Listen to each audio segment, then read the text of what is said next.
Bismillahirrahmanirrahim. Assalamu alaikum wa rahmatullahi wa barakatuhu, and welcome back to Siraat Al-Ghuraba, Path of the Strangers, the strangest podcast in the world. Today, alhamdulillah, I'm joined with my regular co-host, Brother Abdullah, and today we also have the pleasure to be in the presence of Brother Sadik. Brother Sadik, alhamdulillah, I met him in university, great brother, a da'wah carrier, and he's appeared on different shows online, as you guys may have seen. We can link some of them. And alhamdulillah, I'm excited to have you, Brother Sadik. Assalamu alaikum. How are you doing, brother? Alaikum salam wa rahmatullah. Jazakallah khair for inviting me. Wallah, I'm very happy and excited to be here. Alhamdulillah, alhamdulillah. Likewise. So today we will be discussing the topic which I've termed the art of distraction. And I'm sure you guys have plenty of thoughts on this. So before I get started, just a quick note on this. I wanted to mention, I think today we can all speak to some extent to this. Is we live in an age where the distractions that we have are of the highest level, where for example, if you have a phone in front of you, the amount of money that goes into um the research that goes into how to keep the person hooked on these apps, keep them distracted. It's what like was it just the other week, the TikTok app was quote unquote being banned. I think it was more of a show, but it was being banned, and there was all this hype about this, and subhanallah, people lost it, dude. And there were some wider implications about that as well. For example, the Israeli lobby being behind shutting down Palestinian Voice. But it in essence, that app serves how many hours it's wasted probably of non-beneficial content per se.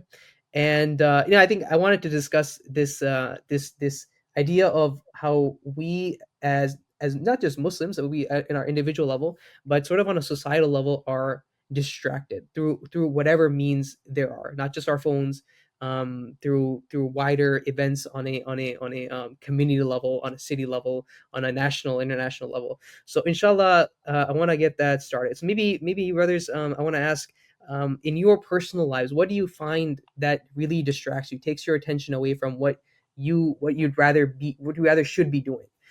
What do you guys think? I want to open it up to either of you brothers here.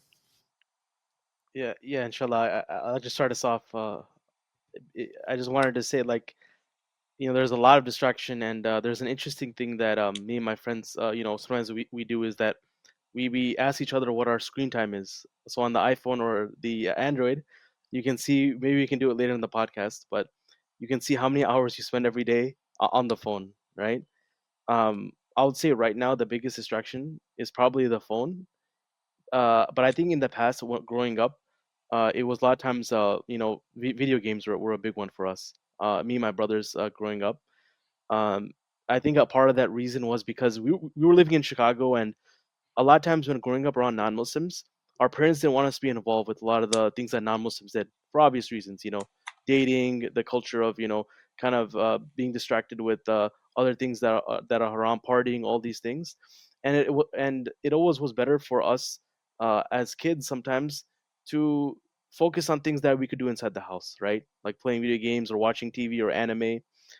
Those were definitely the biggest things that I was involved with growing up. I'll be honest. Okay. What about Brother Salih? And apart from the obviously the biggest distractions that we could see, which in my opinion is anything technology, even day-to-day worldly activities is all distracting in the day and age that we live in today. And it's because they pushed upon everybody in the world today a distracted mindset, a trivial mindset. That my mindset and my vision in every single action I do has no purpose, has no reason, or has a purpose and objective that shouldn't be fulfilled by a Muslim. So we carry the wrong mindset, which is distracting us when we carry out every single action. It sounds weird now, but as we go through, I'm pretty sure you guys have a lot of examples, a lot of things to talk about. It's going to make sense how the mindset and the vision that I have set in life and my goal and objective, that in it of itself is the biggest distraction. Not just the physical material things that I have around me that may be wasting my time, like scrolling on your phone or going through TikTok or even doing nothing, just sitting at home and you have nothing better to do than to just sit there and waste time. That in of itself is a distraction. But even the mindset that you carry, that the West imposed on everybody around the world, is just this non-purposeful life. Nothing makes sense. Everything is trivial. Everything is fun. Everything is entertainment. That's the biggest distraction that I think we're living in today as Muslims, and that's what's stopping us from achieving what we should be achieving.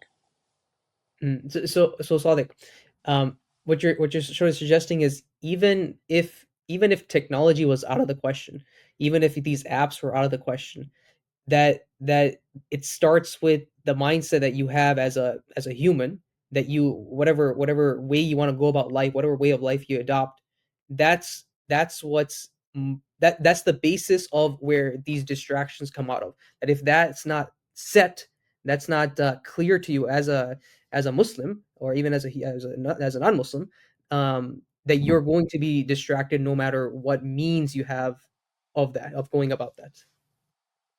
Exactly, because I remember when AI first started getting big, maybe what was it, a year and a half ago that ChatGPT first came out, or 2 years ago, or something like that, and all companies were trying to use AI. People, when it first came out and they saw, how great it was and what could be used for, people started saying all the negative aspects of using this type of technology, right? But the people that invented it, or the people that are specialists in their field, they kept saying that it needs to be used in its proper manner. And it doesn't need to be misused, and it can't be bad for human civilization if it's used in the right manner, right? So we have these means in front of us. We have technology, we have phones, we have TVs, we have professional sports players and sports teams and whatever it may be. It's not the thing in and of itself that becomes a distraction to the person. It's based off of my mindset and my purpose, and how I use it, it becomes a distraction to me. Think about social media, for example. Isn't there, I'm not even from, obviously from Islamic perspective, how many Islamic influencers, you could call them, or Islamic content creators, or shuyukh and ulama, that put so much effort into creating Islamic content to educate people about Islam online? You can't even count the amount of benefit Well, from an Islamic perspective for a Muslim that there is online. what we're trying to do right now, inshallah, this will Exactly. be Yeah. posted, and we Inshallah. hope that it brings benefit, and I would consider this a useful use of social media, correct? Exactly. If someone were to come and watch this podcast, I wouldn't come and classify it as this brother is wasting time because he's Mm. using social media, or he's on YouTube, or he's watching a clip of us on TikTok, or whatever it may be. So it's based off of what my goal and objective is in life, my vision, you could say, my whole entire vision. All my actions are gonna have that intention based off of the objective that I gave myself in life. So if my objective is skewed, and my purpose in life isn't well known and defined and focused, then every single action I take is just going to be pointless. It's going to be trivial, it's going to be a waste of time, and it's going to be a distraction from what? From what my actual purpose in life as a Muslim is and my actual objective is. That means all these actions are going to go to waste. They're truly going to be a waste of time in my lifespan. Um, So yes. So what you're saying, Sadik, is that it's not really the actions that are, of course, if avoiding anything that's prohibited, anything that's forbidden for us in Islam, that's something that we obviously know that we have to do, right? But I think of the example in the Quran. It mentions that on the Day of Judgment, people will come with all these good deeds, right? And some of these good deeds will be like it'll be like dust. There'll be a mountain of good deeds, but it'll turn to dust. Um, and that's because a lot of these good deeds weren't linked to belief, weren't linked to pleasing Allah subhanahu wa ta'ala, weren't linked to Islam. So basically, what I'm trying to say is we all live. What differentiates us with a non-Muslim? We our understanding of Allah subhanahu wa ta'ala, our understanding that every action we do, good and bad, will be judged and accounted for in the Day of Judgment. That's the main difference between us and them. So we can go about our days doing the exact same actions, of course, within the bounds of Islam. But you're saying having that mentality and understanding that we're doing it for the sake of Allah subhanahu wa ta'ala, that's the key difference here? Is that what distinction you're making? It's not only when it comes to the action and understanding the intention and the purpose of this action, but in general, by understanding and quantifying your purpose and objective in this life and it being focused, the actions that you will take are going to be what? In favor of achieving that goal and objective. In essence, something that is going to help you achieve success in this life as a Muslim, correct? Which is pleasing Allah subhanahu wa ta'ala.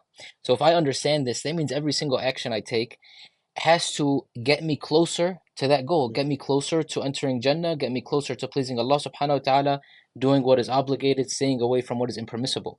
So it gives you an even smaller box in which you could quote unquote waste your time or do things that are trivial or do things that could be a distraction to you, right? So imagine someone that doesn't even understand or has never even thought about what am I supposed to do on a day-to-day basis in this life as a Muslim in order for when I die, I am ready and prepared to meet Allah subhanahu wa ta'ala. The one who doesn't think like that, every single action he takes, is that gonna eventually get him to his goal and objective? Mhm. It's not. So he didn't even think about first establishing the foundation of what he needs to be doing here and Mhm. clarifying his intention in every single one of these actions, then all of his work is just going to be for no purpose and no reason whatsoever. Okay. So let me push back, Sadik, just a little bit. I hope you don't mind. Um, yes, there are actions that are trivial, that maybe aren't advancing advancing our true purpose that we're created for. But for us Muslims in our deen, there's the halal and the haram. But then there's also the mubah, which is the permissible, but you don't get rewarded for it, right? What's inherently wrong with me or anyone um, partaking in a mubah action, knowing that it doesn't advance my book of good deeds, but it also doesn't also doesn't advance my book of bad deeds. What would you Can say to someone who wants to pose this at you? What can you would give you me guys? Yeah. can you give an example, Hudayfa, of a mobile action that Like we do? I'm just thinking, for example, I want to play Call of Duty. I haven't played that in a long time, but that's not I don't whenever I play, I don't think like, well, getting rewards for it, but also it's a video game. I no one's ever I haven't heard an Islamic opinion that tells me it's haram to play a video game like that. So I mean, that's an example. What would you say, Abdullah or Sadiq? Yeah. So it's correct that in Islam there is a category of action, which is a large category of actions that's in the realm of mubah, meaning that there's no reward and there's no punishment for it. But that doesn't mean that every single mubah is not trivial. There's mubah that could Mm. be beneficial, and there's mubah that could be trivial. That's number one. Number two is you have to find the balance between why do you even want to, the example that you gave, you want to play Call of Duty, correct? Why? What's the motivation? I'm assuming you haven't played it in a while. You have been tired from work, or you're sick of it, or you just want to take some time to enjoy yourself, right? And play a video game that's gonna get you happy, right? Just for some entertainment, right? The balance between that is a very important aspect or condition or factor is the time that it takes in order to carry out this mubah action. Mm. If I'm Okay. doing something, it's been a long day, and I want to do something that is going to make me relax a little bit, right? And I go and I play Call of Duty for the next 8 hours. I get off work at 4, and until 12 a.m., midnight, I'm just sitting down playing a game. Do I categorize this as an action that was driven by me just trying to take time to relax and enjoy myself? No, I would say that this is a waste of time. This is a big distraction that distracted you for a large portion of time that has no use for you in your life, correct? So there's things that you could do in Islam, which is in the realm of mubah, that does not distract you and is not very time consuming, but at the same time it gives you this relief in life, correct? And I want to mention a proof that not every single mubah needs to be done in this world is the story of Umar al-Khattab and Jubayr radhiallahu anhu. So one day Jubayr was walking home and he had meat, right? He went to the market and he bought some meat. Meat is expensive. Not everybody used to buy meat every single day like we do today, alhamdulillah. And he was walking, Umar al-Khattab saw him. The very next day, Jubair comes back and he's walking home from the market and he has meat again. And Sayyidina Umar, he says, I saw you buy meat from the market yesterday. Why are you coming today and also buying meat? He says, اشتهيتها فاشتريتها.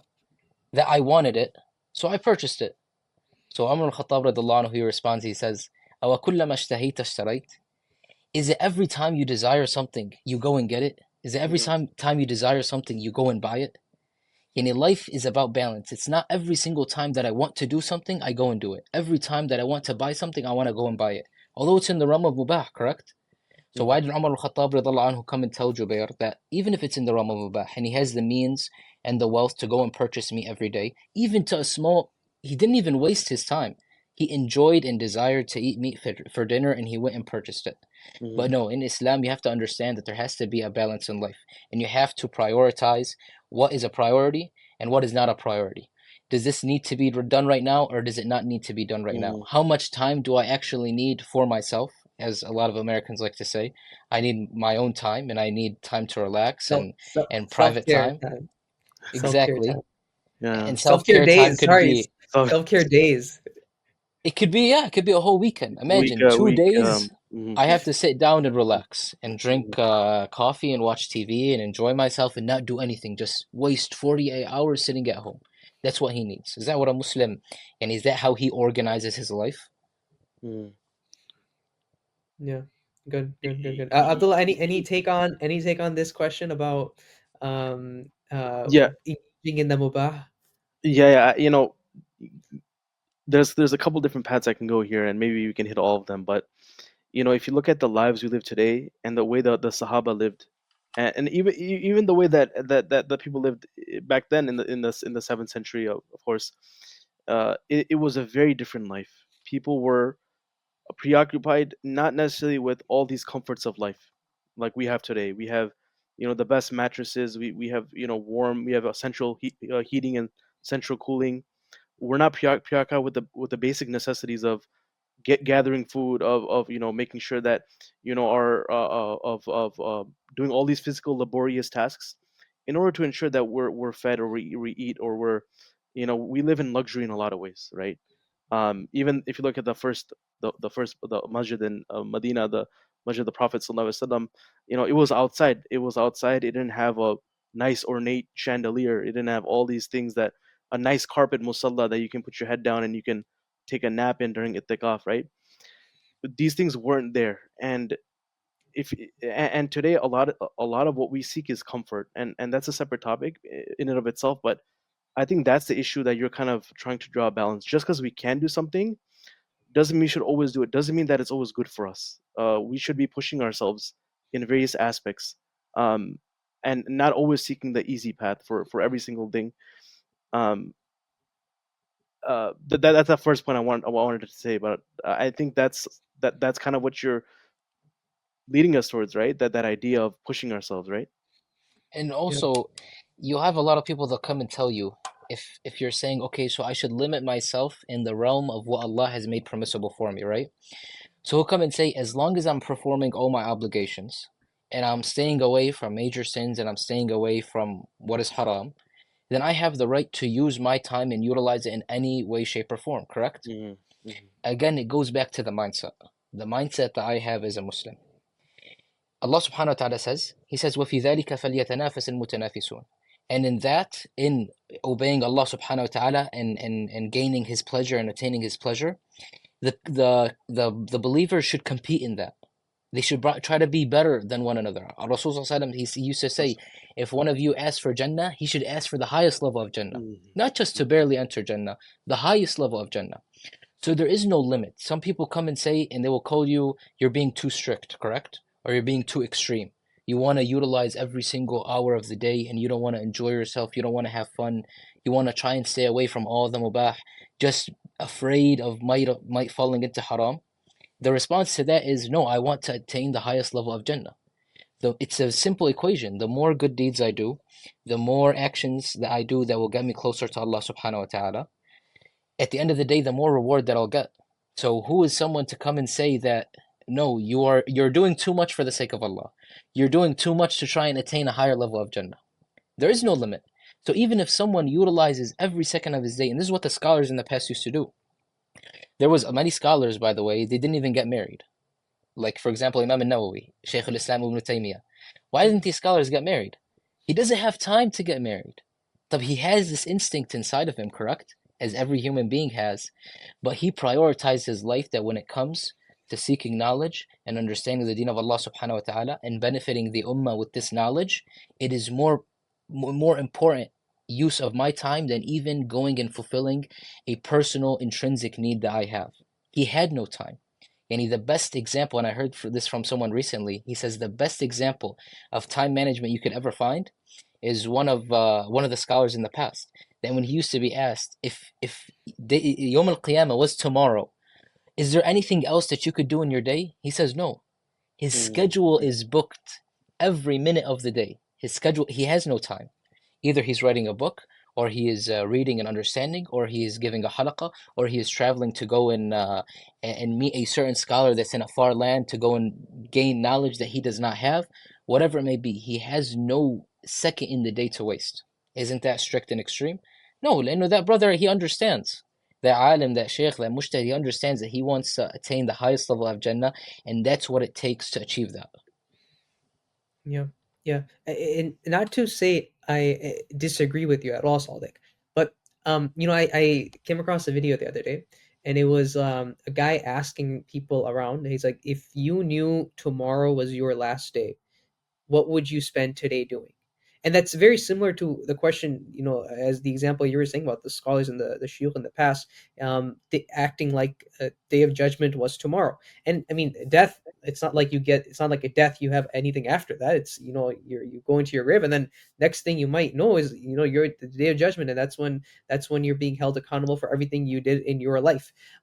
So I think that's a good example. But the only I don't want to push back, but in terms of living a productive life, I would also suggest, and not to say we don't have the capacity of Rasulullah Sallallahu Alaihi Wasallam. We don't. He was the prophet. He was a messenger. Allah blessed him with wahi. Allah blessed him with more than what we know. But would you not say his life was a greater example for us to live by? I mean, subhanallah, he had more than he was married. He was married to multiple women at the same time. mm. I mean, are you encouraging brothers to not get married by giving these example of the Eh, shuyukh of the past? and if I can add on that real quick, Sadiq, before you answer, it's along the same question. There's examples of other examples where during the time of Umar ibn al-Khattab radiallahu anhu, when he saw that maybe some people were in the masjid the whole entire day, and they weren't out maybe making a living or providing for their family, and he kind of condoned that behavior, right? He was against that behavior, right? So my question is, right? So like, do we have to? Where do we draw the line between maybe going through our job, making sure we have enough to eat, and making sure that we're devoting our time for Allah subhanahu wa ta'ala? Does that mean, are you saying that the example, if the Yom Al Qiyamah was tomorrow, what would we do? Most of us would say, man, I would be in the masjid praying all the prayers and nawafil until the day of judgment if I knew it was tomorrow, right? To get closer. Is that what you're kind of? I want to hear you understanding what that means. How do we balance Elaborate a this? little bit more, yeah. So there has to be a balance. If you remember the three men that came to Rasulullah Sallallahu Alaihi Wasallam, Sallallahu and one of them says, I fast and I don't break my fast. And one of them says, I don't get close to women and I don't get married. And the other says, I spend all my time just in worship and ibadah. And Rasul Sallallahu Alaihi Wasallam, he says that I fast and I break my fast and I eat. And he, when it came to the women, he says, I get married as well. So follow my sunnah, follow my path. Hassa, you have to, talking about productive life, you have to fulfill all the obligations that Allah has implemented upon you. When it comes to the scholar, he did not defy any obligation that Allah subhanahu wa ta'ala obligated him with. When it comes to marriage, marriage is in the realm of mubah anyway. Marriage is not a fard, meaning that if you don't get married, that's what fard is. If you do not do it, you're going to get sins. So it's not in the realm of fard, it's in the realm of Mm-hmm. mubah. Now he would have been mistaken if what? If one of these scholars, for example, spent all of his time only what? Only in the masjid, only in worship, only in i'tikaf, praying, reading the Quran for the rest of his life. And we know the famous story when Allah subhanahu wa ta'ala ordered the angel to come and destroy the city. He said, start with the most knowledgeable of them that didn't use anything with his knowledge. So there has to be a balance, of course. And that's depending on every single individual situation. Someone who's married and has children is different life than someone who is unmarried, for example, and he has no responsibilities. Someone who has elderly parents and is living with them is a different situation than this person. You have to make sure that you're fulfilling all the obligations that Allah has ordered you with. In today's day and age, for example, let's be realistic. A job is a necessity. There's no one that doesn't work. A good, steady 5, 6, maybe 7 days a week. That's a necessity. So that's sa. If you're married, that's sa. If you have parents to take care of, that's sa. Now, all the actions that you do outside of that, that's in the realm of where am I utilizing my time the best? I have to spend time with my family, right? and take care of them, and raise them, and even have fun with them. As Handala radiallahu anhu, when he went to Rasul or Abu Bakr and he said, Nafaqa Mhm. Handala, Handala is a hypocrite. Yeah. Mhm. I'm in the Mhm. masjid, we're listening to Rasulullah, we see Jannah and Jahannam in front of our eyes, and then he Mhm. says, I go and I enjoy myself with my family, my wife and my children. Enjoy Mhm. myself. That means he's having fun, entertaining himself. So we thought he was a hypocrite. Rasulullah ﷺ told him, Sa'atun wa sa'a, an hour for this and an hour for that. So 100% there has to be a balance as long as you're fulfilling all of your obligations. Anything outside of that is the question, how much do I want to attain Jannah? How much reward do I want to get and where I'm utilizing my time? And that's where the list of priorities comes in. I can't prioritize something on the lower list on top of something that is more of an obligation. If Mhm. I'm married and I have children, I can't say, who cares about the children? Maybe the wife could go and provide for them. I'm going to go to Medina and study Sharia Mhm. because I want to Mhm. benefit myself, correct? No, you're in sin. You have a responsibility to provide and work and provide for your family. So I guess if that answers the question, you have to look at your life, every individual's life and his obligations, and at the end of the day, what he's utilizing his time outside of that. Mm. Good, good, good. I want to, Abdullah, if you don't mind, I want to move a little bit forward, inshallah. And Sadiq, earlier you had mentioned how correct me if I'm wrong, but you said something along the lines of how the way the West has sort of defined the purpose of life for people, for societies at large, is what's holding people back, what's holding people on an individual level, and as a result on a communal and societal level back, in terms of recognizing their purpose of life. I want you to elaborate a bit on this, and I'm sure maybe Abdullah, you have some thoughts on there too, so you can add after him. But Sadiq, can you elaborate on that a little bit? The idea of utilitarianism, that the definition of happiness is equal to as many material goods and physical things that I have in my life. So the more material I have, whether it's wealth, house, bigger house, more cars, that is my level of happiness in this life. That's what they define it as, right? That's what happiness is to them. And they and through colonialism, especially in the Muslim world, especially through entertainment purposes, like our entertainment channels like TV and movies and TV series. They carry this idea over to the Muslim world that you have to seek what? You have to seek the money, you have to seek worldly pleasures, you have to buy things, and especially here in America, it's not like in back home. I'll give you an example. Anything that you want to purchase here, you could purchase at the click of a button, correct? Anything you want to buy in the world, you buy it. You want a new phone, the very next day you could walk into the store and buy a new phone. If you look at back home, that idea of materialism is not as much deeply rooted in it Mhm. as back home because of the economic situation that people live in. So the materialism back home is a little bit less than it is here in the West. So the idea is that the West came and they told people the American dream, and that's why people started flooding into America, and you have to come and live the American dream and have a good job and have a nice car and a nice house and a nice family and go on a vacation once a year. This is what happiness equates to them. Although when it comes to a Muslim, happiness has nothing to do Mhm. with the material things that I have. It has nothing to do with the amount of wealth or money that I carry. So when people start just thinking about material things, where is their purpose going to go?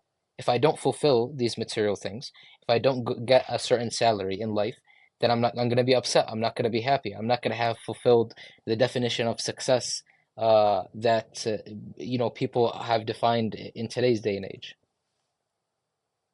Yeah. Yeah, Okay, I think Abdullah, any thoughts on this? Yeah. yeah, I think it's we have to go back to what is the definition of success.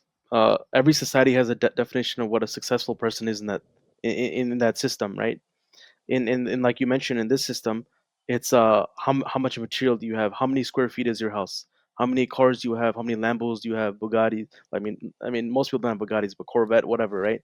um, that's the measure of success. And even in the Quran it mentions that people who have, for example, sons is a form of wealth, right? Having more sons, right? In the time of the in the times of Jahiliyyah, or even within our culture nowadays, uh, uh, more kids equals more success. uh, Having a better vehicle, a better steed, right? Those are the ways that we compete with each other, right? uh, but there's a lot more important values to success that as Muslims that we have to be aware of. That at the end of the day, our success is, first of all, is Allah subhanahu wa ta'ala pleased with us, and secondly, um, are we fulfilling what we need to do in our life beyond, like you said, the faraid? Beyond that, are we achieving and succeeding and learning for the sake of Allah subhanahu wa ta'ala? But I guess my question, and I want to formulate a question to you, is, you mentioned like the entertainment, all these things. Like how is that? A lot of people make a similarity between an opiate. How they say entertainment is used as an opiate for the masses. Uh, what do you think about that statement? Do you think that's the role of? Is that what the government is trying to do in these Western societies? Are they trying to use it as an opiate? I mean, look around on a daily basis. Everything that you see around you here in America is based off of solely entertainment. You open your phone, there's advertisements for entertainment. The reason why that you even go on social media is for entertainment purposes. What is promoted on television? Movies, TV shows, series, all for entertainment. Yeah. Advertisements that you see outside on a billboard, or when you're driving or listening to the radio, everything is for entertainment purposes. You have all these businesses, you have stadiums built and restaurants created and theme parks, everything for entertainment. So they literally put people in a box and they said that everything around you, we made it so readily available to you, and we've told you the equation to happiness and what it is, and we've created everything around you to be the sole purpose of it is for entertainment purposes. So where is that going to lead people? Hmm. Everything that you do is just for the sake of entertainment. I just want to have fun. I just want to enjoy myself. There's no other bigger purpose than that. And then they made it so readily available for everybody to access. So that's what led a society like this here in America, that literally the definition of a specific mindset or a specific vision or a specific purpose in life has been destroyed, because he could get anything that he wants, and he's never going to be satisfied, because that's not the true definition of happiness. And Hmm. he's only Hmm. seeking just fueling this idea of Hmm. dopamine, and he wants a dopamine rush, and he wants to feel satisfied and happy temporarily. And imagine putting a whole entire society, as you said, how do they use it as a, you could say, like a drug, in order to numb people's minds? What is on people's minds nowadays? Ask any average American citizen, since we live here in America, what's on their mind? Does anybody watch the news regularly and know what's going on in the world? Does anybody even understand the reality of what American politics is going through right now, economically? Does anybody go and read up and understand what's happening economically here in America? Any important things that are going on around the world? Is there any scholars in America, scientific, technological? Even Mark Zuckerberg himself, when he created the Meta glasses, if you remember, Hmm. when he did the big demo in New York, he spent 30 minutes giving realistic examples of its use, right? Hmm. Hmm. Wallahi, every single one of those examples was for entertainment purposes. Did not mention one beneficial thing to Hmm. do with this smart, intelligent piece of technology that he created. Nothing. Nothing for engineering, nothing for the medical field, nothing that it could actually benefit society with. 30 minutes of just rambling on how this can be used to have more fun and enjoy more time on an individual level, right? So Hmm. that's what people are thinking. That's what's the pressing issue on their mind. It's what's the new thing that I can do that could be fun and entertaining for me. Yeah. And so I wanna build on something. If if people are willing, if consumers are there, if people are willing to pay for something, if people are willing to pay for these amusement parks, people are willing to pay for their TV subscription, their Netflix subscriptions, people want to go on these apps and spend hours on there. People want to buy these Meta glasses. Um, what's I mean, is it the company's fault? Is it the theme park owner's fault to build something like this? He wants to make his money. Um, so I mean, who would you say is at blame for creating incentives or creating a system of this nature? Well, we live in a capitalist country, correct? America is a Yeah. capitalist country. So their sole goal, purpose, and objective is to make as much money as they can. So the capitalists, so the people of power and wealth, could stay more, to get more powerful and get more wealthy, and create a larger gap between the middle class and the lower class, and keep them poorer and poorer. How do they do that? By constantly keeping them in a cycle and a feed of numbness, first of all. They have no understanding. They're not awake or conscious of what's happening around them, and keeping them in this whole entire loophole and this circle of buying and trying to seek happiness and buying more products and buying more products and making things readily available to them until they can no longer think of anything else outside of this box and this circle that they put them in. So is it the company's faults? Well, these capitalist companies are the ones that are running the country. The people of wealth and the people of power, the elites in America are the ones that are running the agenda of the country. Whenever they see something that is fit to run their agenda, they will pass it and they will give it to the masses.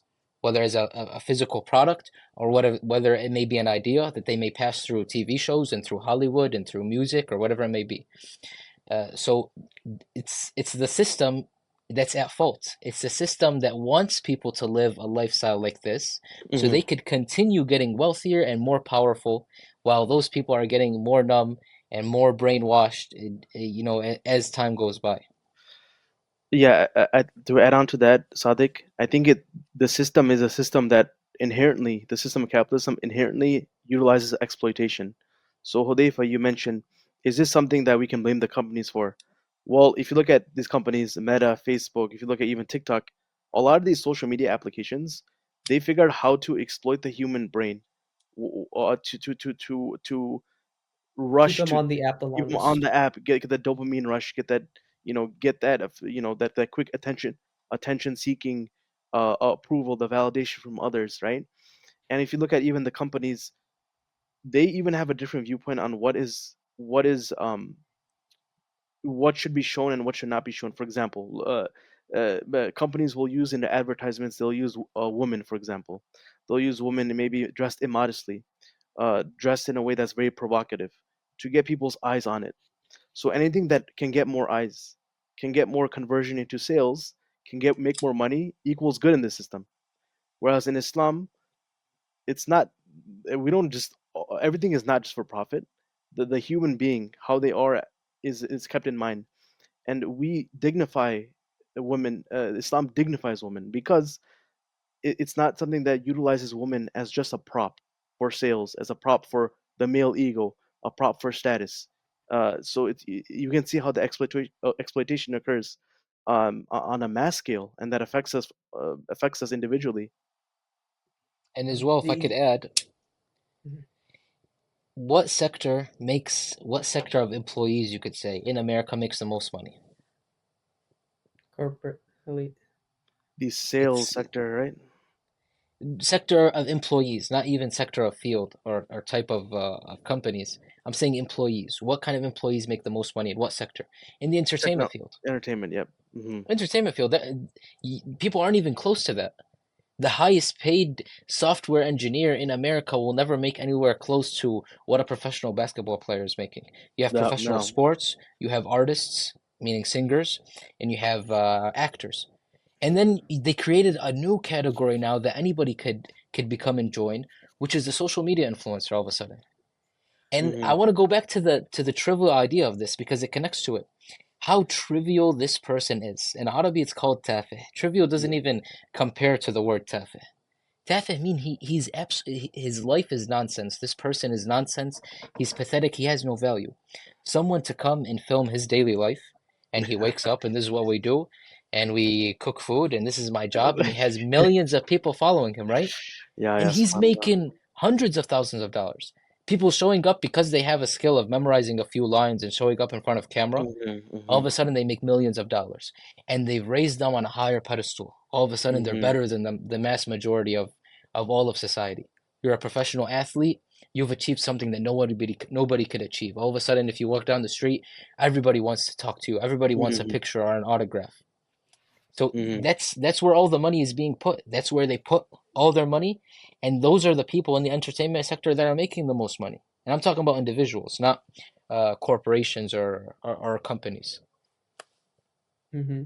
Well, I mean, just to build on that, the way these influencers are making money is through advertisements. And where's the advertisement money coming from? It's coming from these big corporations, right?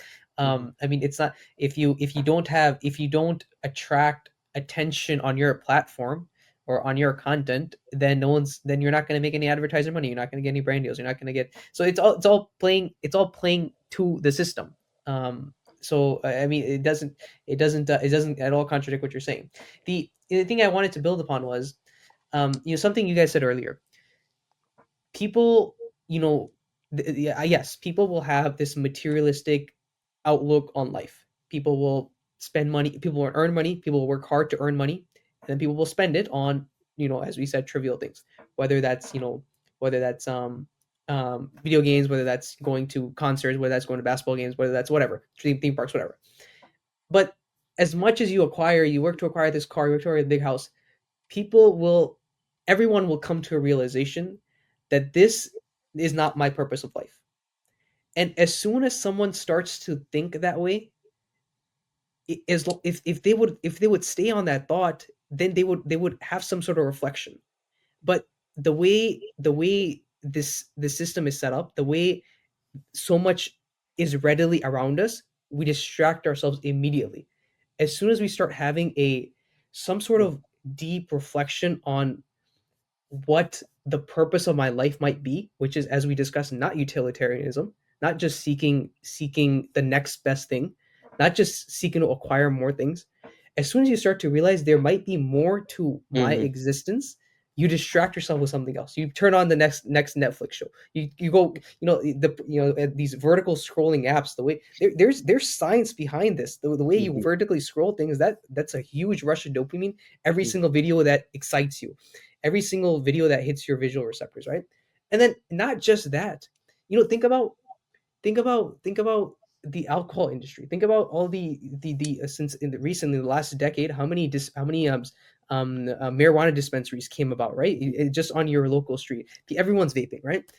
So as soon as you get this thought of like, maybe there's something more to my life, you take a Mm-hmm. puff from your smoking device, whatever that is, right? And we'll protect us from that. So I mean, that's my reflection on, as soon as someone starts to realize there might be something wrong with me, Mm-hmm. I distract myself immediately. What do you guys assess this for? It's called existential dread. That's what actually they coined this term as, where you start to think about I've things that never are heard of beyond this. your scope. Where late at night, like maybe people say when they're thinking about things beyond the facade of life, they start to think, where did I come from? Where like where we're a small rotating planet in the universe. Where does universe come from? Do I have any do I have any meaning in my life? Do I have any Am I just a little cell on a rock that's gonna die, and it's gonna be a black screen? As Muslims, obviously we don't believe in this, but I think that's a term that a lot of people get to once they start thinking, right? And they don't have that time even think about that. But when people do, that's what they call it, existential dread. Think about ever since what occurred in Gaza, the war in Gaza has been happening for the past 15 months. On social media, no matter how much you build your algorithm to provide you as much news as possible, because that's a pressing issue for every Muslim. You want to see as much news as possible, and that sometimes that's the only reason that you go on Facebook or social media, is because you want to see updates and what has been going on. Correct? Hmm.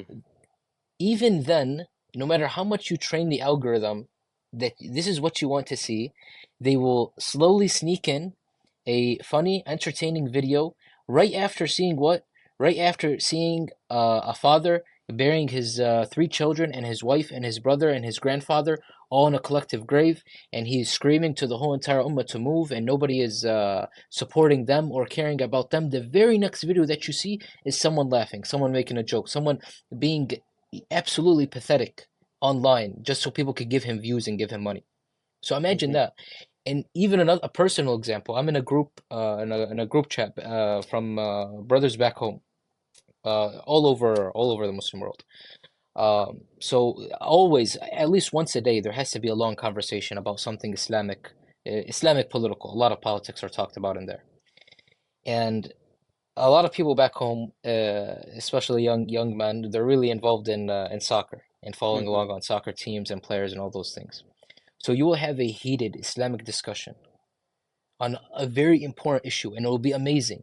Literally 5 minutes later, Yeah, you'll yeah. have someone send in.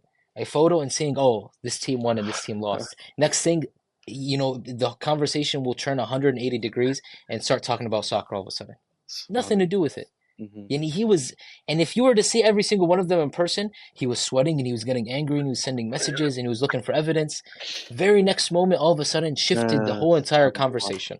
Mm-hmm. So that's a live example on how you literally can't focus. As you were saying, you can't focus on one thing.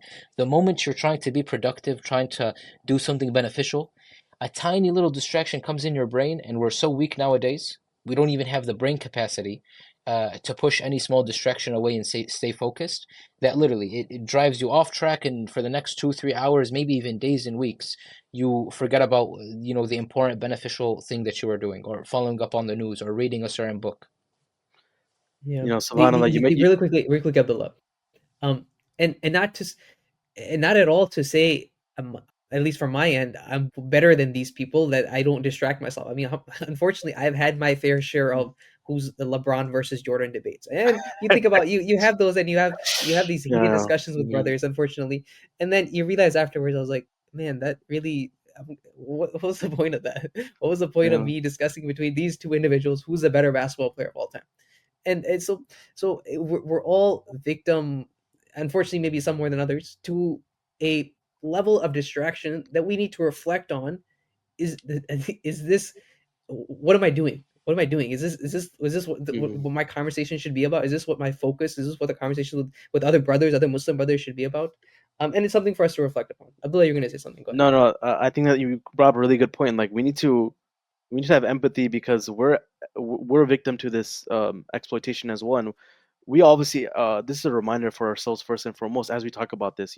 As we inshallah try to benefit ourselves and the viewers, we need to make that clear that we're the first recipients of any knowledge that Allah subhanahu wa ta'ala grants us, and we share on this podcast, right?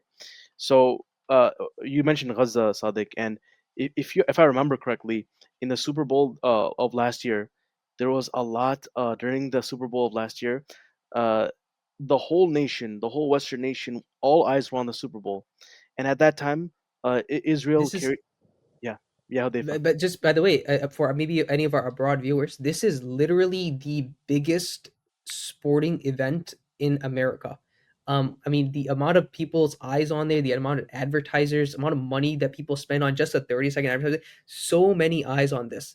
Really quick, I was going to say, and leading up to it, people are talking about, hey, what do you think about the Super Bowl? If you're at work and stuff, what's going to happen in the Super Bowl? And then afterwards, it happens, you talk about, hey, which team did you want to win? Did it play out?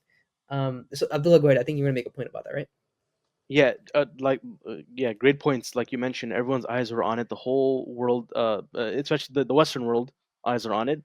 And at that time, Israel actually carried out multiple strikes in Gaza that were something we hadn't seen before in last year. I think was it during the October, was it November? I believe time period. I don't remember exactly when that The was, Super but Bowl, Super Bowl is in February. Unfortunately, February. Okay. I'm distracted enough to know that. Astaghfirullah, right? But no, you know what's even Uh, more yeah, horrible? yeah, yeah. The Hmm. I don't know if you knew this, but during the Super Bowl, one of the advertisements was literally about the Yep. Zionist hostages that are, and then so many people's eyes were on it, and they want people to know this while they're literally carrying out a massacre.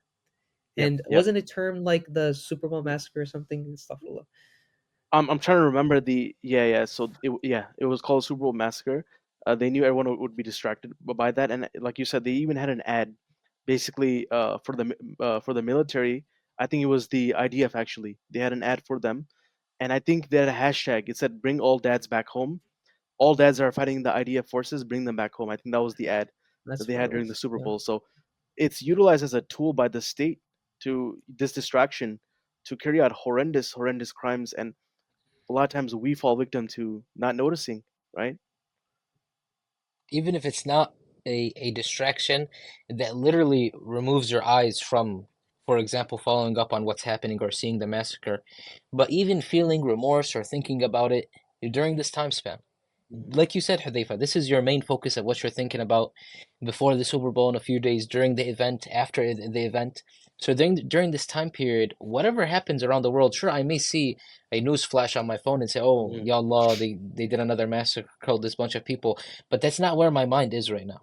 My eyes may have seen it, but my mind is not in the right mindset to absorb what's happening. And imagine having this at a million intervals throughout the day, throughout the week, throughout the year, in all different means, tools, and channels that's constantly distracting you. Every single time you are trying to get your mind back on track and going back to the original, thinking of your purpose, your goal, and your objective, and having this strong visioned mindset, something else comes and distracts you on a daily basis. On a daily basis, this is happening constantly. It's to the point where your mind can no longer even sit down and have a even within yourself have a strong intellectual discussion with your own self and reminding yourself of what I should be doing, how I should be managing my time, what's more important. Not even habitual acts. I'm talking about just sitting down and contemplating about life. You have no time because everything is moving quick. You know, a big offender of this of distracting, I think, is music, and I think this could be a whole other podcast. So I don't want to throw that out there right now. But I remember I was listening to a talk, and the sheikh, he mentioned that so many people say when they get in the car they have to blast loud music, because they're so distracted by music that because they don't want to hear their own thoughts, because their own thoughts, maybe there's so many thoughts going on, they're having all these thoughts about what exactly am I here, what am I doing, am I a failure, what are my goals, like they don't want to have these deep conversations within themselves, so they resort to having this loud sound, loud music and sound to distract them from pursuing what's beneficial for them in this life and in the akhirah. I think being in the presence of silence, or having a period of your day where you're not talking with brothers, where you're not engaged in your work, where you're not engaged in watching stuff on your phone, off your phone. There should be a period of your day, whether that's on your morning drive, on your commute to work, um, going walking to the grocery store, whatever. There should be a period of your day where it's just you and your thoughts. And the way, Abdullah, you're kind of hitting on this, is the way we're sort of programmed is, we always need to be watching something, we always need to be listening to something, we always need to be talking to someone on FaceTime call, whatever, and you never get to reflect on the true questions of life. And I think this is, alhamdulillah, I think, we're blessed with, Allah's blessed us with Islam and Iman. And I think about this, to the non-Muslims, who they're victims to this system Hmm. in many ways, right? You feel bad for, and it's part of our obligation to spread this message. We're each going to be held accountable for our efforts in making this way of life prevail over all others, right? And you feel bad for people who don't even get a chance to think about why they were created. And the system and everything above them is sort of working against them at every angle. Hmm. um and yeah, I'll leave it at that for now. If I could mention, because you brought up the Super Bowl and sports, something that's just absolutely absurd, doesn't make sense to me. That even during the genocide in Gaza, the Palestinian national football team played a very important game, apparently. So just think about that. Hmm. Palestine, two-thirds, if not more, technically more, if you're talking about how they categorize the West Bank and what's under Palestinian Authority, what's under Israeli control, more than two-thirds. You talk about 85% of the country has been occupied. You have Gaza under attack, under a genocide for the past 15 months. But all of a sudden, this country that's not even recognized as a country nationally has a national soccer team. How does that make sense? An occupied Hmm. Muslim land that is not even under the control Wow, of the wow. Muslims, but somehow they still have the courage to say we have a national soccer team.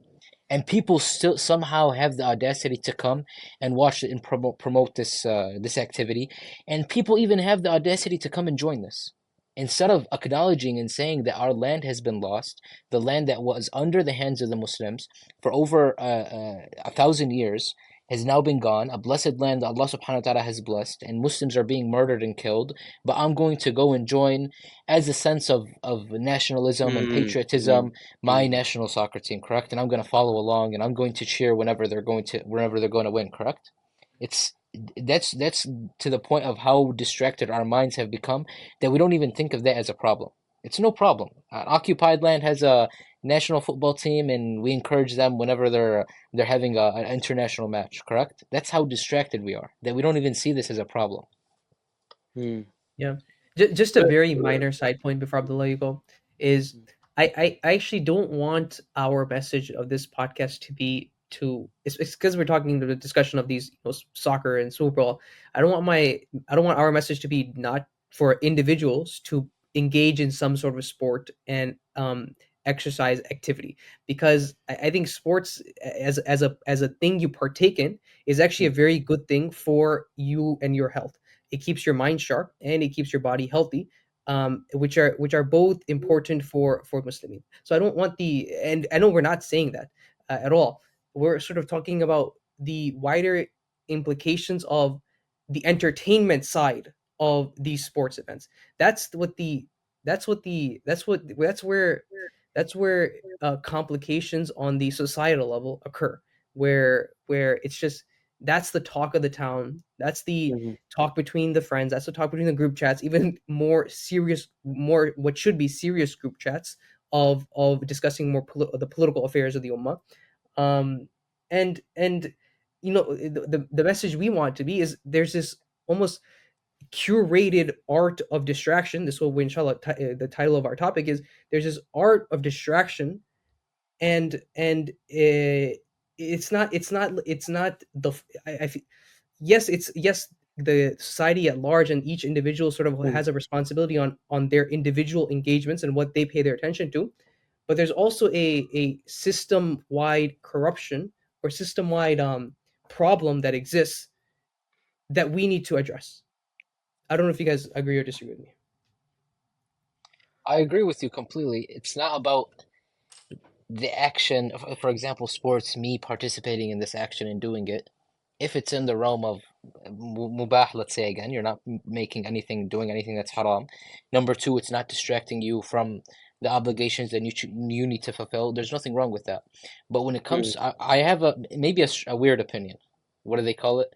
A unique opinion, Hot take. A hot yeah, controversial opinion, hot fringe take. opinion. Yep, Mhm, on the idea of even following along as an individual, following along sports teams, professional sports teams, correct? In my opinion, it's in and of itself, we should not be doing it. I'm not speaking from halal and haram, that it's impermissible to go and watch a football mhm, game or a basketball game on TV, but I'm saying as an individual, understanding your priorities as a Muslim. For me to go and put my precious time as a Muslim to watch a pathetic person that has designated his whole entire mhm, life to a game. It's a mhm, game. It's nothing more than a game. He's dedicated his life to a game, and he gets paid millions of dollars just to stand in front of a camera and throw a ball into a net.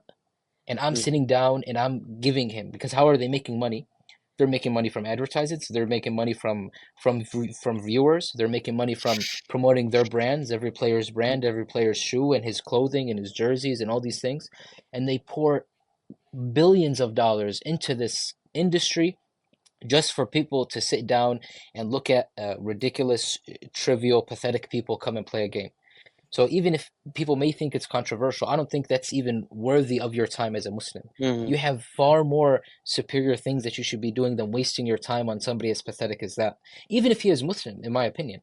You could come and say, "Oh, Muhammad Salah and Manchester or whatever team he's on, and he's a Muslim player and he's changing the world." He's not Mhm. changing the world. No, he's a person that has put all of his time, and this is not a personal attack. I mean, he probably won't see this, but but it's not a personal attack to the individual. But it doesn't matter. You're a Muslim and you're in this field, in this industry. Doesn't mean that you're better than everybody else all of a sudden. No, if I had the opportunity to come and sit down with any of them, I would say don't waste your time and your effort being in such an industry as dirty as this industry. That's literally just created to come and distract and brainwash people's minds, right? So mhm, that's I actually want to mention, if you allow me, two videos that I seen on what was happening in Gaza to prove my point as to why we need to stop following all these trivial entertainment things that we see on a daily basis. Number one was a famous brother. You guys probably seen his videos. from Gaza. He has braces, short hair, so he Yep. posts a lot from what's going on in Gaza, correct? And this was maybe 3.5 months ago, so not that long ago. So after over a year of the war in Gaza, right? And he posted a video and he was literally pleading to people. He was like, please.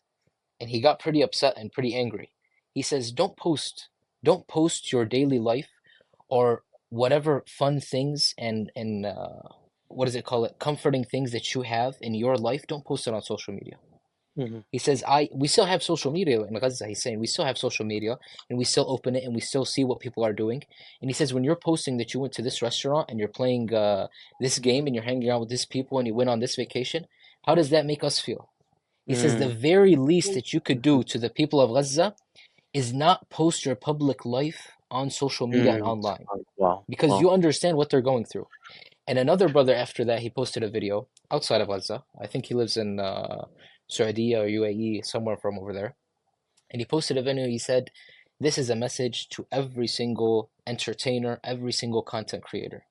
He says, "This is my advice to you that during this time period, there's no need. There is no need to produce anything that is not in favor of supporting the Muslims of Gaza. If you create any type of content, there's no need for it today." And he was talking about the idea of mindset. We have to understand that there's time for seriousness and there's time for fun and entertainment. The time that we're living in as a ummah today is no time for fun and games. We don't have any time to play. Give me the name of one country in Bilad al-Sham that's not either economically destroyed and people are living in poverty, or there's an active war going on, or there's an active occupation, or there's some sort of a political game or scheme that's being played on its people. What? Sudan, Syria, Palestine, Lebanon, Sudan, whatever it may be, all these countries, Yemen, it's non-stop. Hmm. So Hmm. don't you think that today is a time to be serious? Today is a time to neglect anything that may be distracting? Didn't Salah ad-Din al-Ayyubi say that how could I, whether he didn't mean it literally, it was metaphorically, but how can food taste good and how can water be quenching to my thirst when Palestine, the blessed land, is under the hands of the Crusaders? He understood that Hmm. now is a time to be serious. Now is not a time to waste time or have fun or just seek entertainment. You have to be focused. You have to be serious because this is the day and age that we're living in. We don't have time to waste. Just to Subhanallah. empower, like, uh, that's a very, I really appreciate that, because sometimes we like to see ourselves as an individual unit. Like, oh, we're here, we're living in the West, right? What can we reasonably do to affect the people overseas? And I would talk to some people, especially who, sometimes I felt like, they weren't posting, or they weren't talking about what was happening in Palestine. Sometimes you feel like, man, why are you just posting pictures of your own food? The restaurant you went to, isn't that, like you mentioned, isn't that something that's almost insulting to our brothers and sisters? But I think it comes from a sense of despair, actually. If you actually talk to individuals, it comes from the idea that they feel like, man, no matter what I do, it won't even have an effect on what's happening. So that's my question to you and Hudayfa, is how can we, develop ourselves, for the sake of Islam and the Ummah, and how can we see ourselves as a contributor to the Ummah, and not just maybe a watcher and a person on the sidelines? Mm. يعني Rasulullah sallallahu alaihi wasallam, he says, لا تحقرن من المعروف شيئا. That do not belittle even the smallest good actions. There's nothing to belittle. Mm. Even the smallest action that I do for the sake of Allah and for the sake of benefiting the ummah, for the sake of making the word of Allah the highest in the land, there you cannot belittle any action that you're taking. Even if it literally is as simple as the most that you could do is you have social media accounts and you try to promote and share as many beneficial things as you Mm. can to your friends and your followers. Mm. Even something like that, even a small amount of money that you're donating, even somebody that you know at work or your friend or a family member that you're getting them more aware and conscious Islamically, politically on what's going on and what's our goal and objective. But I think the most important thing is just getting out of this wahan, this fake Mm. mindset, being unconscious and disconnected from the world, and trying to live a life that we were not even created to live. Mm. We're trying to live in this world as if It is the afterlife, and it's the life that we're gonna live forever, and we're never gonna leave it. And that's Mm-hmm. the biggest problem. We don't take time to sit down and contemplate like we were talking about, and seeing where our priority lies. What should I be doing? And I want Mm-hmm. to give another example that take any, and this is a question to you guys, and I'm sure you're gonna have the same answer. Take any individual under the age of 30 in our generation today, around the world, not just in America, around the whole entire world, and ask them, can you name 50 entertainers, 50 people that work in the field of Mm-hmm. the industry of entertainment, whether he be a sports star or an actor or a singer, whoever it may be. I guarantee you he will name you more than 50 in less than a minute. It's no problem, no big deal. We don't find, it's give me the names of 50 major scholars that influenced and affected the ummah and how it was back then. Give me 50 scholars that truly the changed the path that the ummah took for the rest of eternity, for all the generations that came after. He may think for 2 hours and he may come up with 5 or 6 names. And the 5 or 6 names are the most common and famous names. Or the names of the Sahaba radiallahu anhum. How surprised I get sometimes. I'll hear the story of, or someone will mention, well, there's a story of this Sahaba, or this is a hadith that was talking about this Sahaba, and like, I never even heard of him in my life. Mm-hmm. Imagine going to Jannah and sitting down with Rasulullah sallallahu alaihi wasallam and all of his companions, and you're sitting down Mm-hmm. and you're like, I don't know any of these companions, Allah. Rasulullah sallallahu alaihi wasallam is saying, this is Fulan Fulani Mm-hmm. that took this big stance, that did this action, and you're sitting down saying, I don't know who he is. I don't know who that companion SubhanAllah, is, or that wow. Sahabi is, or what that great scholar did. And people are sitting around him, and they're like, he is the one that we should truly be magnifying. He's the one that we should be looking up to. He's a role model. We don't look at any of these people like Mm. this. It's it's honestly just, it SubhanAllah, can't wow. even be explained as to what our priorities and are in today's day and age, and who we look at and where we spend our time. Yeah. The only, I think, Sadik, yeah, you made a very good point there. The only thing I would add to that is in our individual capacity, we all have a circle of influence. We all have people that we that either look up to us, or that we just befriend and we see at either at the masjid, at our work, at our schools, at whatever are the third space, right? And yes, everything that inshallah that we've said is number one, a realization to ourselves, and also number two, a realization to people who are watching. And the biggest realization in the most recent years has been the what's going on in Gaza, right? Everyone needs to have some sort of wake up call, and whatever that event is, good on you, but you have to wake up. Number one is to realize um there's a very vital issue for the ummah. Now, once you realize that there is a vital issue for the ummah, and that you've been victim to this game of distraction, you've been a victim of this art of distraction, as we title it, right? Once you realize that, it's on you then to influence, in a good way, influence those around you, Mm-hmm. um, to have this realization, to have this wake up call. So, to everything that you've said, I wanted to add that each of us have a circle of influence, and each of us has a responsibility to have a good influence on that circle of influence. And on this topic of social media, and we discussed earlier how social media can be used for, it can be used for good, it can be used for haram, it can be used for distraction, for nothing. And and each of us should, if we're someone who has the ability to speak, if we're someone who has the ability to edit videos or make videos or edit for someone else, Mm-hmm.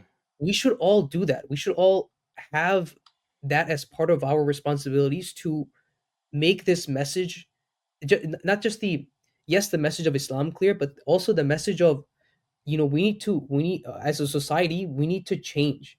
We need to, not just on an individual level change, we need to have change on a societal level.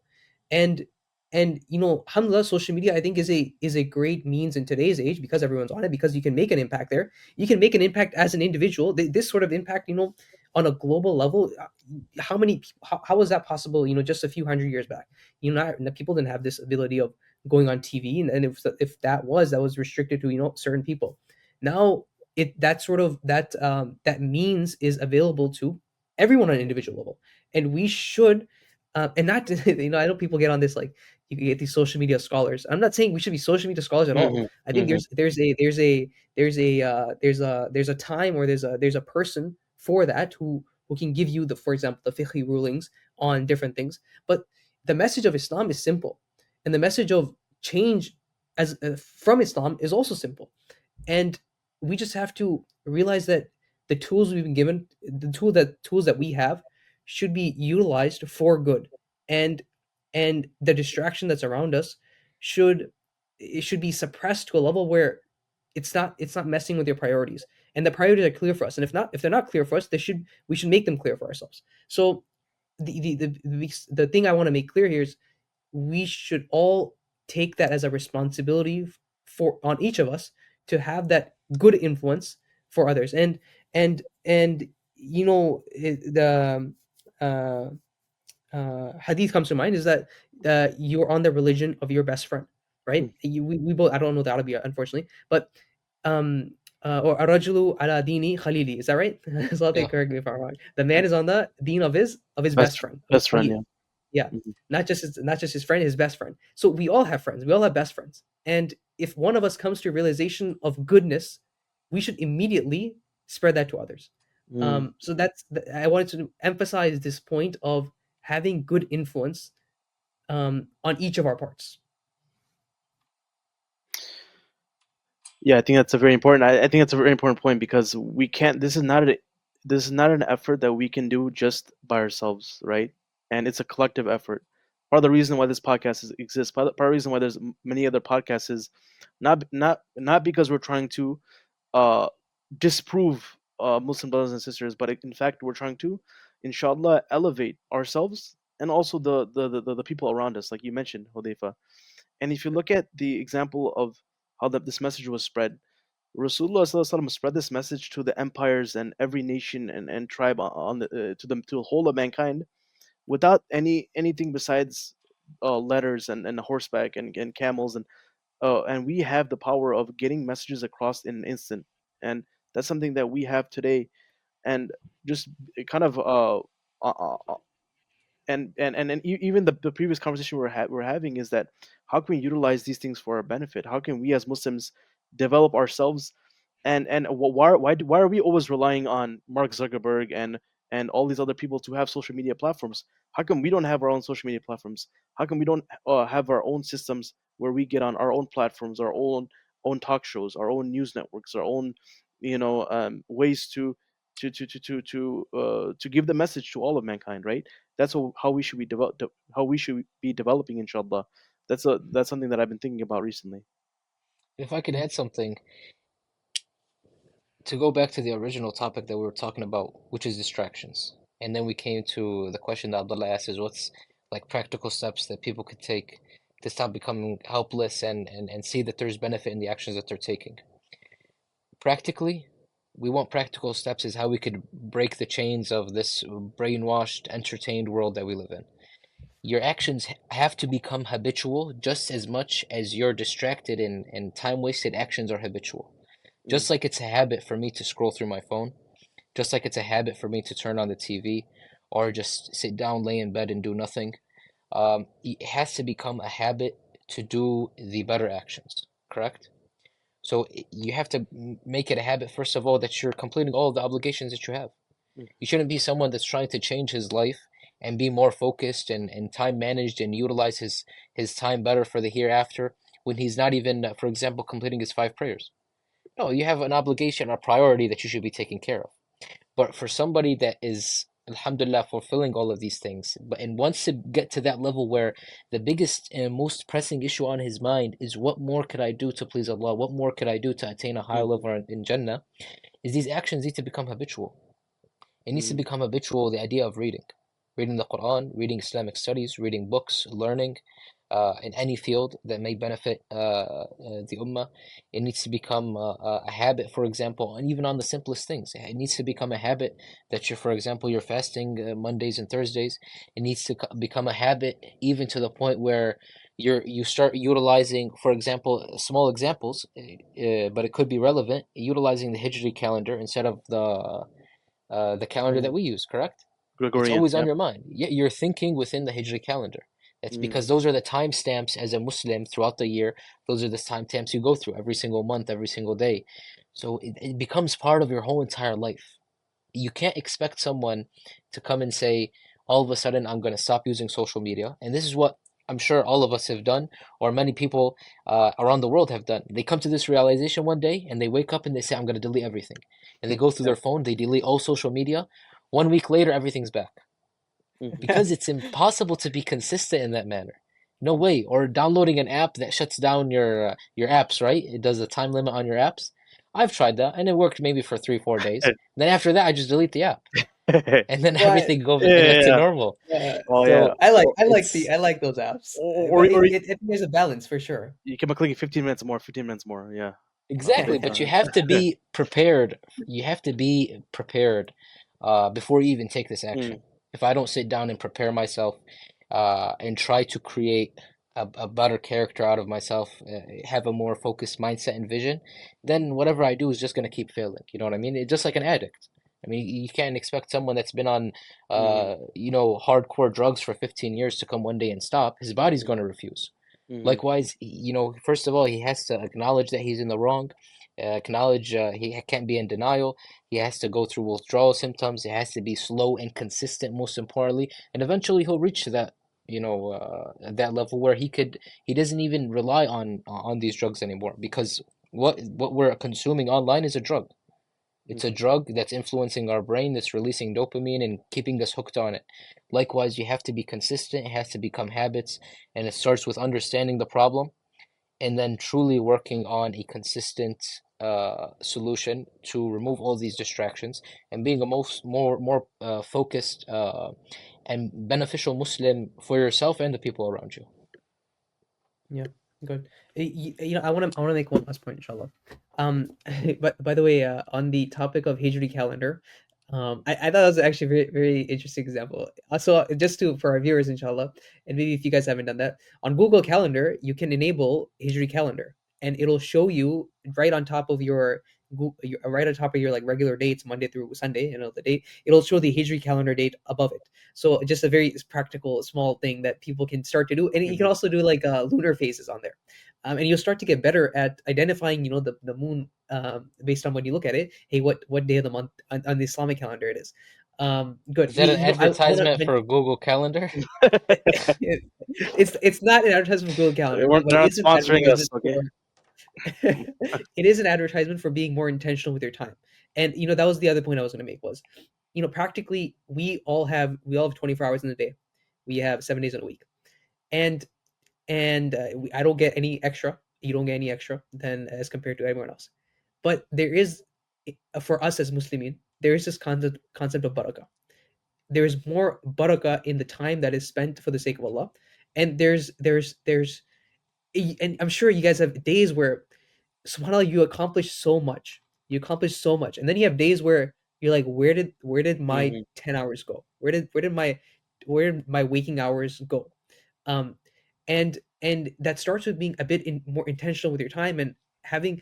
I'm not one to say that you have to block out every single portion of your day. Like, this is where I'm gonna have breakfast. I'm gonna have a shower. This is where I'm gonna read my Quran.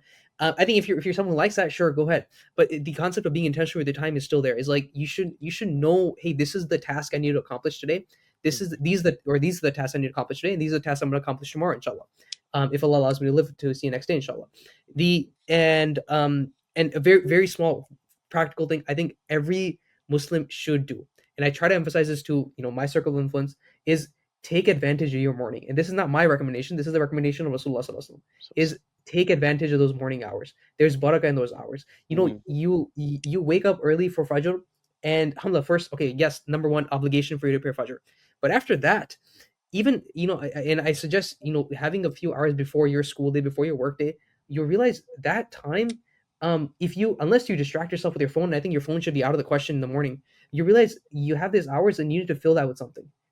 You'll inherently start to fill that with something productive, because you don't have the morning to distract yourself from different TV shows that might be on live, different games that might be on live, people that your colleagues aren't distracting you with the work messages, your friends aren't distracting you with school assignment messages.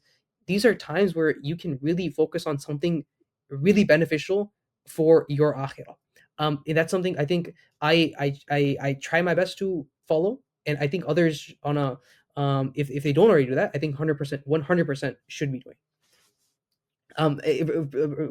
Last thing I was going to say was any last messages, either Brother Abdullah, Brother Sadik, and then inshallah we can bring this to a close. In a couple of months, like I was mentioning, is that we have Ramadan coming, and inshallah we do get to see Ramadan.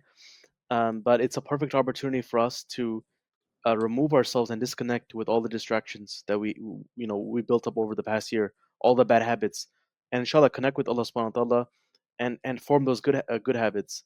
In psychology, they even did a study and they found that it only takes, I believe, 2 weeks to 3 weeks for a person to form good habits. And subhanallah, we have a whole month. So I think this is a great opportunity for us to dig deep, be introspective. What do we need to do as individuals? How can we benefit ourselves? How can we work on ourselves, but also work to benefit, inshallah, the people around us, like you mentioned, Hudayfa, and also benefit the ummah in general. Inshallah. Jazakallah khair, Brother Abdullah. I think you're maybe hinting at a Ramadan series episode, Okay, so let's maybe inshallah to our viewers, look out for say that. let's Inshallah right before Ramadan, inshallah we'll do our best. Sadiq, any last words as we bring this to a close? Yeah, I'll mention something that Ibn al-Jawzi mentions in his book Sayd al-Khatir. In his biography, he says that I cannot remember a day that I ever smiled or was happy or enjoyed myself as a child. And that always, whenever I hear that and I read it from what he said, it always makes me think. He used to say, even when the children used to be sitting on the bridge, jumping into the water and swimming in the lake or in the mm, river, he would be sitting down as a child of 5 and 6 years old and reading. So it always makes me think that I need to be doing more and I can be doing more. If these non Muslim capitalists have the mindset that they could put all their time and energy into perfecting something, then imagine how much I could achieve as a Muslim. So it's always just reminding ourselves, trying to be better, and there's no limit on how great we could become and how much we could achieve. Yes, Jazakallah khair. One last thing, Brother Sadiq, as we want to emphasize this message of reading, right? As you are our guest, I wanna allow you to present to our viewers, or maybe even us, just me and Abdullah, what book should we read right now? Pick up tonight, either try to finish before Ramadan. What's your number one book right now that we should be reading? It's either of two that I think are super beneficial right now in this conversation. Either Ad-Da' Dawa or Sayd al-Khatir. Sayd al-Khatir is just a collection of khawatir, like a khatira, that Ibn al-Jawzi wrote, and every single one of them it's short. It's literally like 3 sentences. Every single, he has hundreds in this book. So you could read one a night, and you feel like he's talking directly to you on a problem that you have and how you fix it in your daily life. Or Ad-Da' Dawa, which is the ailments of humanity and what's the Islamic solution for them by Ibn al-Qayyim. So those two are very great. Jazakallah khair. Inshallah, these are we'll available in English. Are these available in English? I'm pretty sure they're translated online. Yeah. Yeah, Okay. Ibn al-Qayyim, Ibn Jawzi, that should 100% be available in English. So inshallah, we'll do our best to find a PDFs of that if we can online and link that in our description. So to our viewers, do check for that. If not, you can look for physical copies yourself, inshallah. With that being said, Jazakallah khair, Brother Sadiq, for joining with us for this important conversation on the art of distraction. We hope the audience has taken something beneficial away from this, and we hope Allah accepts our efforts. Jazakallah khair, Brother Abdullah. With that being said, وآخر دعوانا أن الحمد لله رب العالمين. السلام عليكم ورحمة الله وبركاته. Wa alaikum Wa alaikum assalam. assalam.